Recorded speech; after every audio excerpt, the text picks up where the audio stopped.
8-ാം തീയതി എൻ്റെ ഭാര്യയുടെ ബർത്ത്ഡേ ആണ്. അപ്പോൾ ഭാര്യ എന്നോട് ചോദിച്ചു നമുക്ക് എന്നാ കഴിക്കണ്ടേന്ന്. ഞാൻ ആലോചിച്ചപ്പോൾ ഒരു 90% സോഷ്യൽ മീഡിയയിലും എന്ത് കഴിക്കണം, എങ്ങനെ കഴിക്കണം, എന്ത് കഴിക്കരുത് എന്നുള്ള ഒക്കെ വീഡിയോസാണ്. അപ്പൊ എല്ലാവർക്കും ഒരു വലിയ തെറ്റിദ്ധാരണ ഉള്ളതാണ്, ഇന്നത് കഴിച്ചാൽ ആരോഗ്യം കിട്ടും, ഇന്നത് കഴിച്ചാൽ ആരോഗ്യം പോവും. യഥാർത്ഥത്തിൽ നമ്മൾ വല്ലപ്പോഴും കഴിക്കുന്ന ഒരു ആഹാരം കൊണ്ടല്ല നമുക്ക് ഒരു രോഗം ഉണ്ടാകുന്നത്. നമ്മൾ എല്ലാ ദിനവും അല്ലെങ്കിൽ എല്ലാ ദിവസവും കഴിക്കുന്ന ആഹാരമാണ് നമ്മുടെ രോഗം വരാനുള്ള ഒരു കാരണം. ഇതുപോലെ തന്നെ വേറെയും പല കാരണങ്ങളുണ്ട്.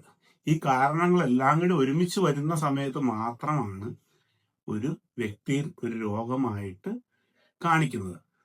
അതുകൊണ്ട് ഇനി ഒരു ആഹാരം ഒഴിവാക്കിയാൽ എല്ലാ രോഗം വരത്തില്ല എന്നുള്ളതും, ഈ ആഹാരം ശീലിച്ചാൽ ഒരു രോഗവും വരികയില്ല എന്നുള്ളതും രണ്ടും തെറ്റിദ്ധാരണയാണ്. ദൈനംദിനമായിട്ട് നമ്മൾ എന്താണോ കഴിക്കുന്നത് അതിൽ നമ്മൾ വ്യത്യാസങ്ങൾ വരുത്തുവാണെങ്കിൽ സ്വാഭാവികമായിട്ടും അത് ആരോഗ്യത്തിലേക്ക് എത്തും.